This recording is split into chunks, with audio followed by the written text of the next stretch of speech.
A drunk man grabbed her arm, then a single dad appeared out of nowhere. Moral of the story: sometimes real heroes don't wear uniforms, they carry grocery bags and hold their child's hand. Kindness, courage, and doing the right thing don't require wealth or fame. They just require heart. One moment of bravery can change someone's life forever. If this story touched your heart, like this video to support stories that restore faith in humanity. Share it with someone who still believes in doing the right thing, even when no one's watching.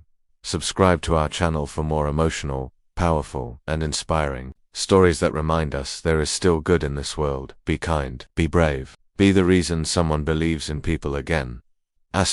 Emily stood alone under the flickering bus stop light, her breath fogging in the cool evening air. Her feet ached from a long double shift at the downtown diner, and all she wanted was to get home, kick off her shoes, and sleep. The city around her was winding down, but the streets never really slept.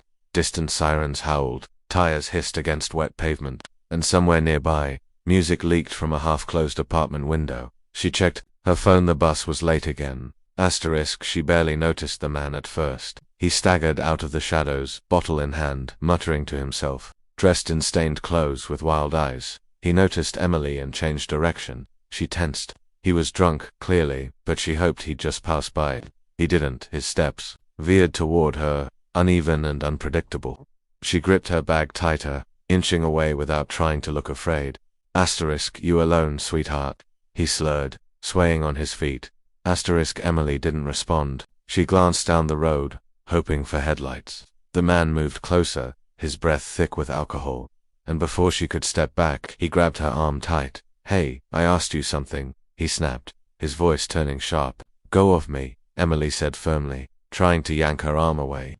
Her heart pounded, panic setting in. No one else was around. "Don't be like that, let her go." The voice was calm, firm, and absolutely unshakable. The man froze, turning his head toward the source.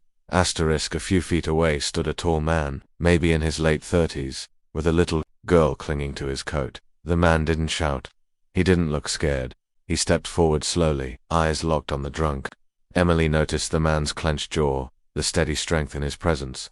He wasn't rich or flashy, just man walking home with his daughter, but something about him made the drunk hesitate. Mind your business. The drunk muttered. It became my business the second you laid hands on her, the man replied. He gently pushed his daughter behind him and took another step forward.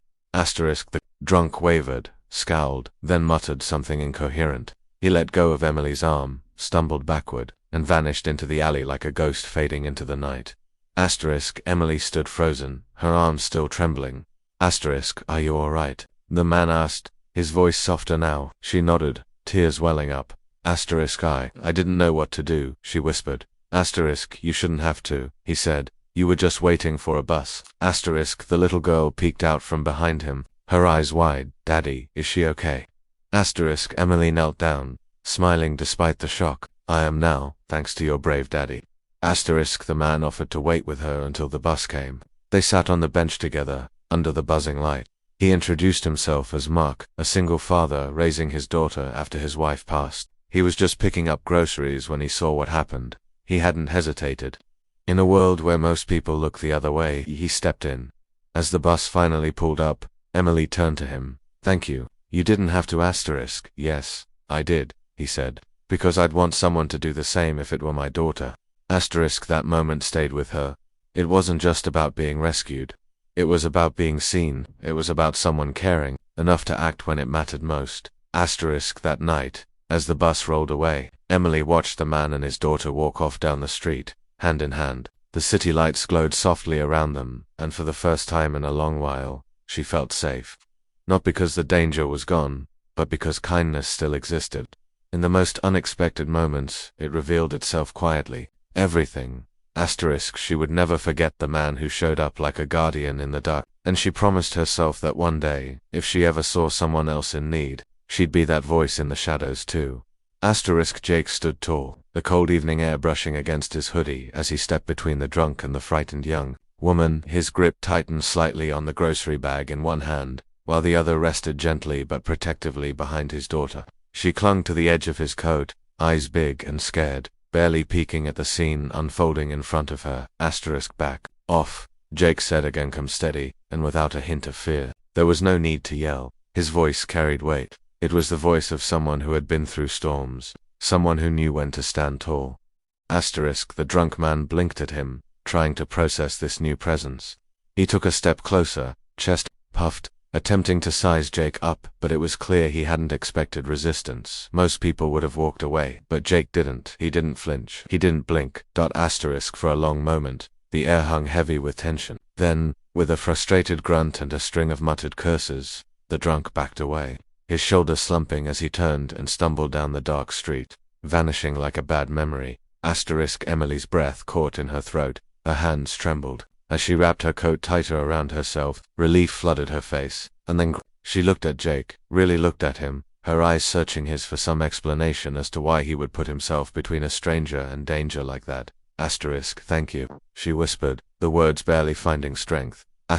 Jake didn't say much. He didn't need to. He simply gave a small nod, then instinctively pulled his daughter a little closer with one arm. His focus shifted to her instantly, gently stroking her hair, making sure she felt safe again. He didn't treat his bravery like something special. He just did what he hoped someone else would do for his daughter. For any woman. Emily stood quietly for a moment, watching the small, simple image before her, a man who had just risked confrontation without hesitation, now making sure his little girl didn't carry the weight of the moment, and somehow, that moved her even more than the confrontation itself.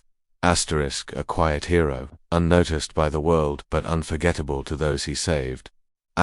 Jake, still holding his daughter's tiny hand, matched his steps with Emily's as they walked down the quieter side street away from the bus stop. The streetlights cast long shadows, but the tension from earlier had lifted, replaced by something unspoken, something warm, human, real. Emily kept glancing over, not out of fear anymore, but in awe of this quiet man walking beside her. His daughter skipped a little, the way kids do when they know they're safe.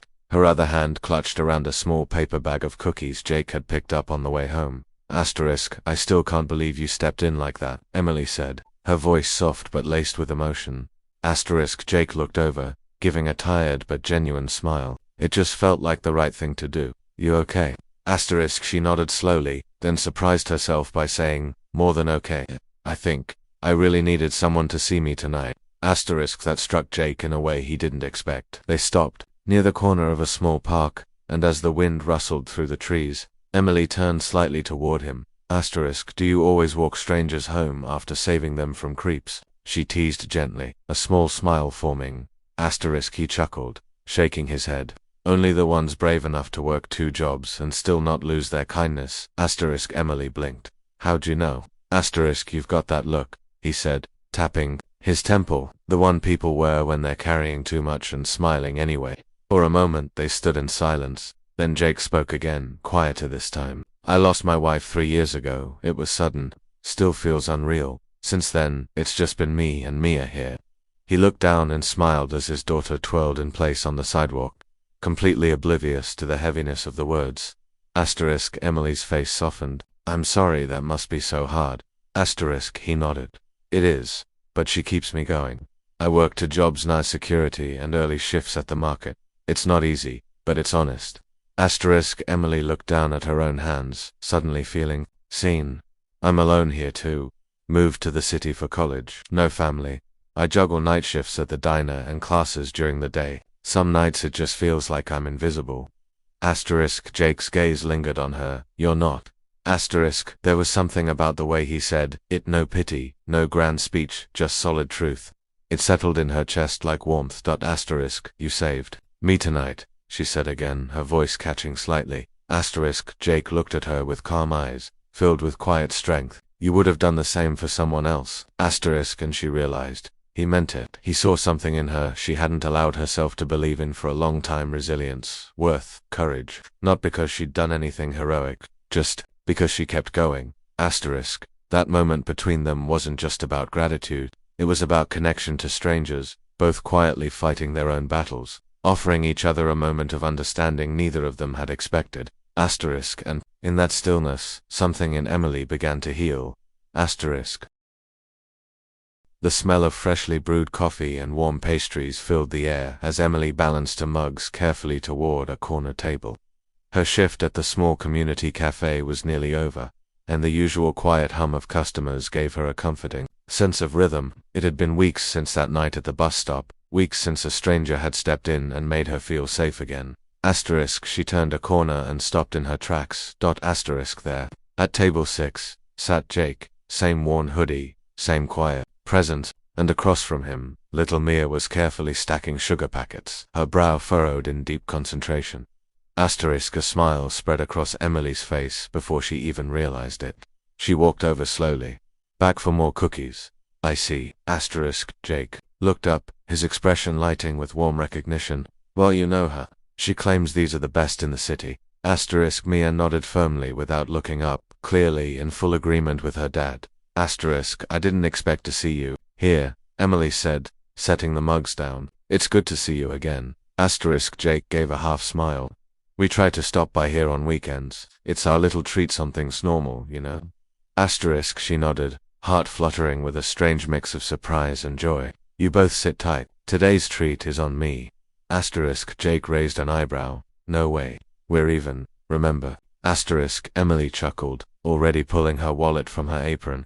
No, you saved me. That's at least worth a sandwich and 2 cookies. Asterisk, he shook his head, but there was no real protest in it, only gratitude. As Emily returned a moment later, with a tray, she reached into her pocket and pulled out a small envelope. Actually, there's one more thing. Asterisk, Jake took it hesitantly, curiosity flickering in his eyes. He opened it slowly, his hands rough and worn but gentle. Asterisk, inside was a handwritten card, simple words in neat, careful script. Thank you for reminding me what kindness looks like. Asterisk, and tucked inside was a printed voucher for a month of children's art classes at the local community center. Asterisk, Jake looked up sharply, emotion catching in his throat. You remembered she liked to draw. Asterisk, Emily nodded, suddenly feeling shy.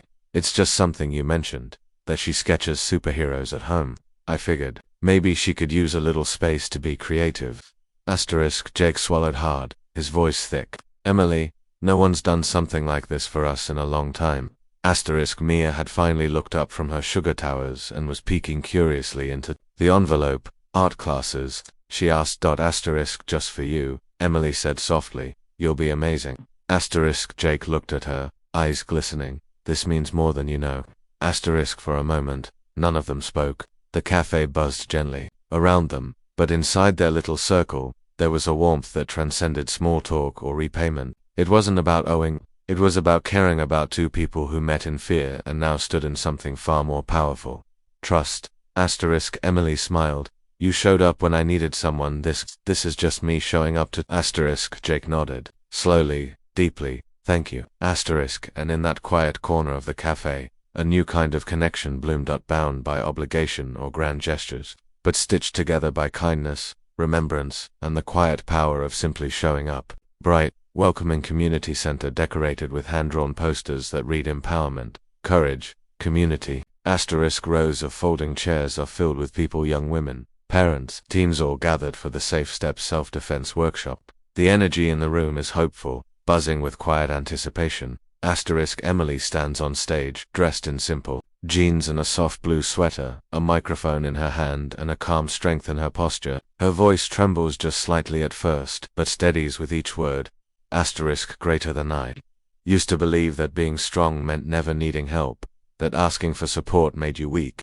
But then one night, I was scared. Alone, cornered at a bus stop. Asterisk, her eyes find Jake in the crowd. He's near the back, standing tall, his arm resting protectively on his daughter's shoulder. Mia beams up at him, then at Emily, tied, proud. Asterisk, greater than, and someone who didn't even know me stood between me and fear. Not with fists, not with threats, but with calm, steady courage. She smiles gently, voice warming. Greater than. That night changed how I saw the world. Because sometimes, a stranger becomes your reminder that good people still exist, that the world can be kind. Asterisk, the audience leans in, many eyes glisten. Asterisk, greater than today. I stand here not as someone who was rescued, but as someone who now knows what it means to rise. And I want every person in this room to feel that too. A pause. Greater than, because sometimes, the right person shows up at the exact moment you need them, not because they're a hero, but because they still believe in doing the right thing. Asterisk, the room erupts in applause, not polite clapping, real, full-hearted, connected applause, cheers, nods, tears. Asterisk, Jake wipes at the corner of one eye, his jaw clenched with quiet pride. Asterisk, Mia tugs his sleeve. That's her, Daddy, that's her, friend. Asterisk, Jake looks down, voice thick. Yes, and today, she's everybody's friend. Asterisk, Emily steps down from the stage, not into anonymity, but into a community awakened. The fear from that night at the bus stop didn't vanish, but it evolved. Asterisk, now it lives in a story retold with courage, and a ripple that touches many lives. Asterisk, and this story, it doesn't end in fear, it ends in hope.